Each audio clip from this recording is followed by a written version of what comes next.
something that must be learned, that you get under the skin of individuals.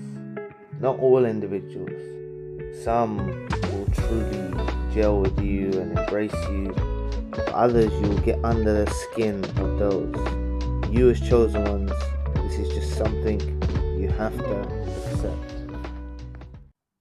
Chosen ones, empaths, and all the genuine souls. God tends to do something when you're in the wrong environment. So this could be a dysfunctional family unit you're in. This could be a toxic job, toxic relationship, toxic whatever, right? And the thing is, during these encounters as chosen ones, the chosen one tends to become very conditioned and asleep in these kinds of environments, right? Prior to awakening, you're very asleep. You don't know you're a chosen one. You're asleep. You're in a toxic environment, dysfunctional family unit, or all of the above. You know, I'm saying dysfunctional family unit, friendship, relationship, and you're in this thing. And what actually happens, or what I see God tends to do, and I've seen this through various people's stories in sessions and stuff like that, right? Is they tend to, I've seen a pattern. There tends to be something where you come up against loggerheads in the environment. So maybe you start getting disciplinaries at work, or you run into some trouble at work, or there could be workplace bullying or things like this, right? Or you run into a toxic thing in your family household, in the dysfunctional family unit, or you run into some trouble in a relationship. And what's actually happening is you can either look at this two ways. It's either God's clearing your path from this negativity, the job you don't need, right? This is possibly why you lost a job or something like that, right? The job you don't need, because he's clearing the way, or he's clearing a relationship or your family unit.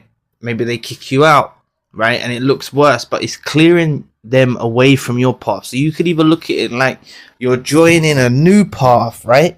Or you could look at this as God cleansing your path.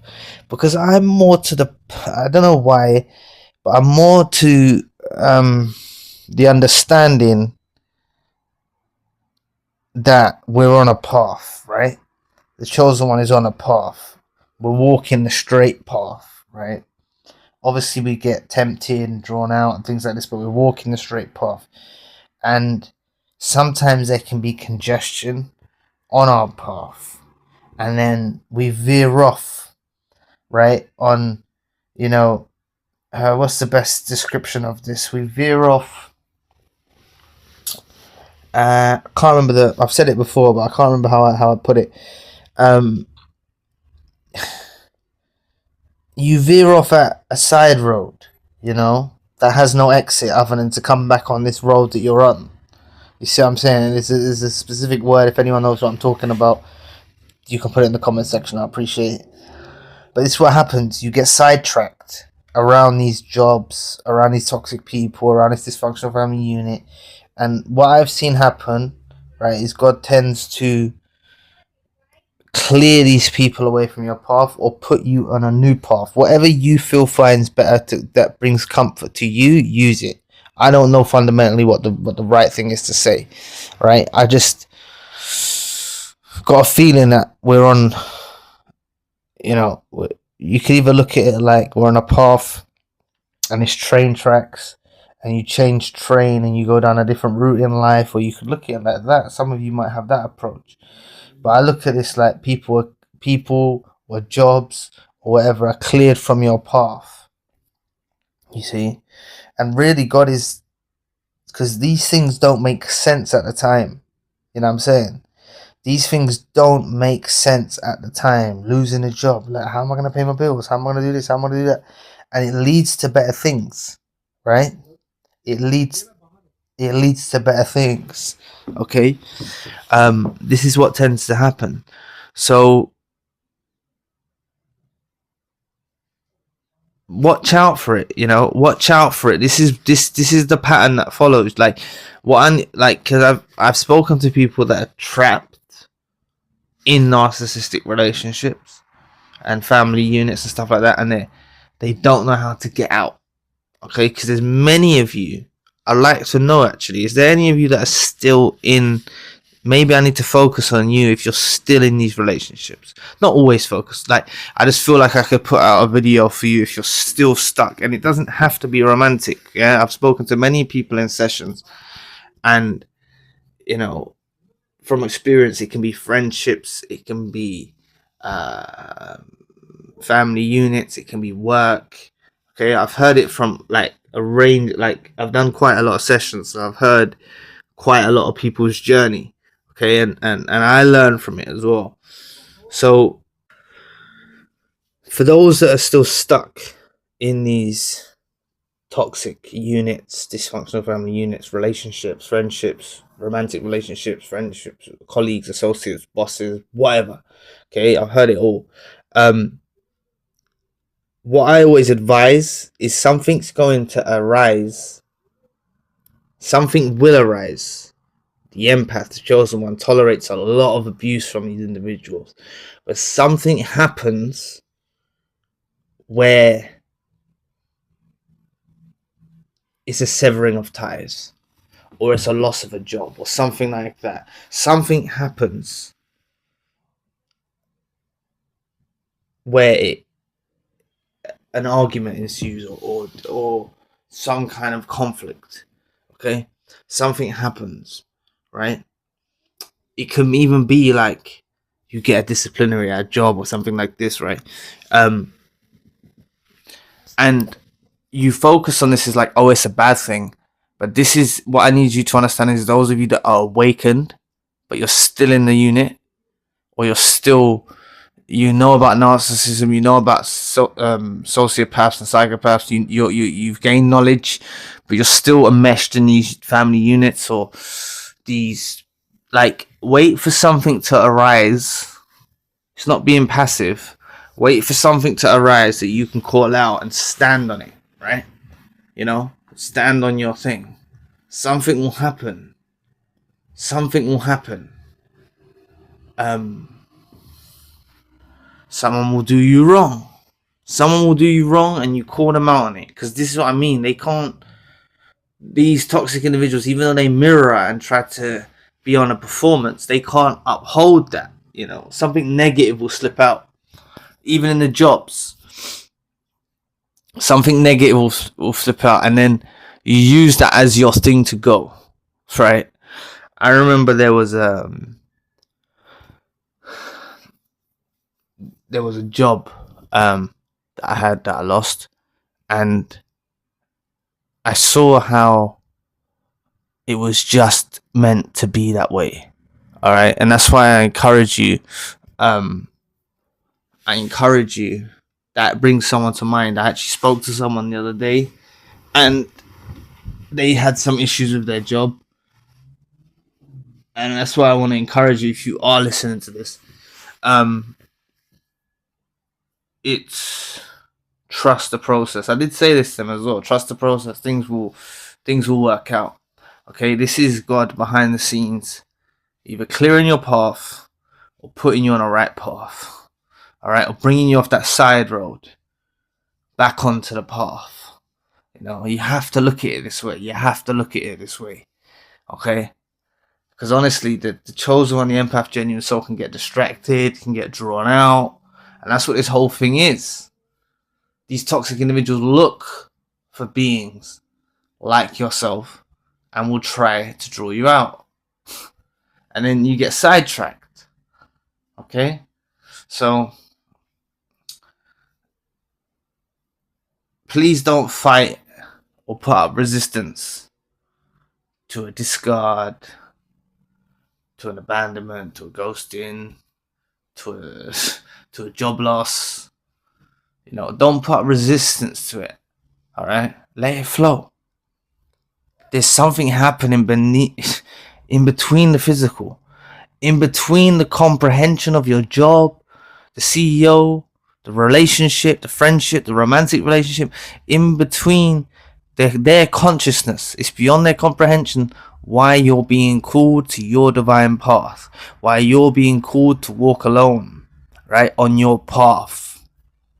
Honestly, you'll see it. It will all come into, everything will make sense, okay? Everything will make sense. And you've just got to give it time. I remember recently I was going in the wrong direction. I briefly got drawn out, right? I got distracted, you know, friendship, and yeah, it's, they're toxic, you know. You have to cut these people off, you know, or let something happen where you go your own way, they go their way, you know. It's for the best. Or this job, right, or this colleague, or whoever it is, you know what I'm saying? It has to be. This can even go as deep as your career path, okay? You might see your career path, something going somewhere, but God doesn't want that for you. He wants you to go into something else, maybe, okay? Or do both. Gives you a side hustle, or gives you something else, you know what I'm saying, right? So trust the process, okay? Maybe I need to focus on more. I think I need to teach you all about the process and trust in the process, okay? Because God's in control of this whole thing, you know. God's in control of everything, or the universe, or your higher self, or your angels, or whatever you want to, whatever your belief system is, all right? It's in control of everything, all right? And this world is not made to be a perfect world, and we can't wrap our heads around it because we have finite minds. But God is forever conscious, and God is close to you all right?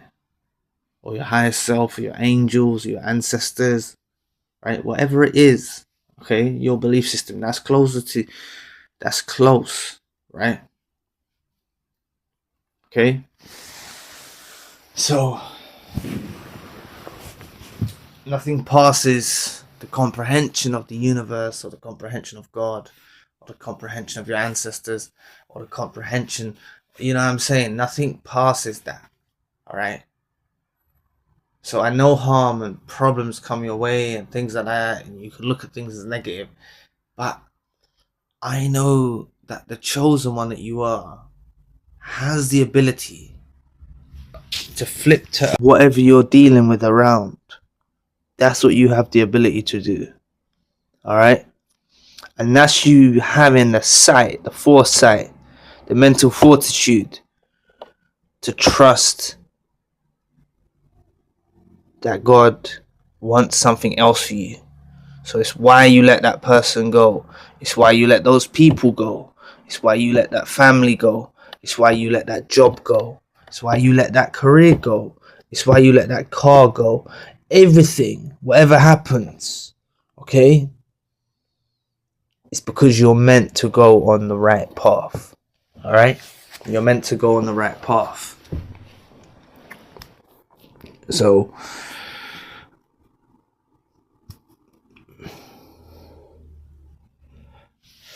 there's no, I won't go into that. There's a story. Actually, no, I will go into it. There's a story.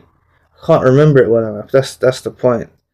It's in one of the scriptures, but it talks about it talks about how a prophet, I think it was Moses, he went with a man who was given instructions by God. Whether you take this mythology or fact or whatever, but he was given instructions by God that certain things were going to happen. Okay, so what was the, like, they sunk a ship or something like this. I think this is right. They sunk a ship, but that ship was going to do some evil, wicked things in the future, you see. And that's something that you could dig deeper in if I elaborate on this whole concept that I'm trying to express here. They sunk the whole ship because that ship was going to steal from a certain tribe or something like that, right? And they built a wall as well. They built a wall and they buried something underneath, right? Oh no, they built the wall to protect some money that was buried for some children or some family, right? So certain things happen, right? And this is like God intervening. So obviously we're given, this is what you have to understand about it. From my perception of the scriptures, you're given physical representations of things that happen within the spiritual world. Okay, so you're given these. That's why some people believe there's stories in the Bible and there's stories in the scriptures and there's stories in this, right? Some people have that view, or some people take it as like everything is factual, but it's not so. What's the right word I can? It's not too literal, right? It's actually an expression of spiritual stuff, right? Like you may have heard me talk before about when Moses went to the sea. I'm not trying to get religious on you now. I've researched a lot of scriptures. So when Moses tried to go to the sea and he was getting chased by the army, he didn't know, but then he heard God's voice say, strike the staff. So he struck his staff and it parted the sea. Everyone knows that story. But what you can take as a spiritual lesson from that is it's about trusting the process. Having perfect trust in God's plan. You see? And you have haters and people trying to interrupt your plan, right? But really, it's because they don't know they haven't got the foresight to see the plan, right? And how you find peace and comfort in it. So that's something I want to share, right? These discomforting situations are often a telltale sign that God wants you on another direction. Or you could look at it as the path that you're on and clearing your path. It's however you want to view it, whatever you find comfort in, right? So I hope this video helps. Please tell me what you thought of the video. And if you would like to book a session with me, you can find the link in the description box below. If you'd like to donate and support to the channel, you can find the link in the description box below. Check out the spiritual channel too. And I will be back with another video soon, everyone. Peace.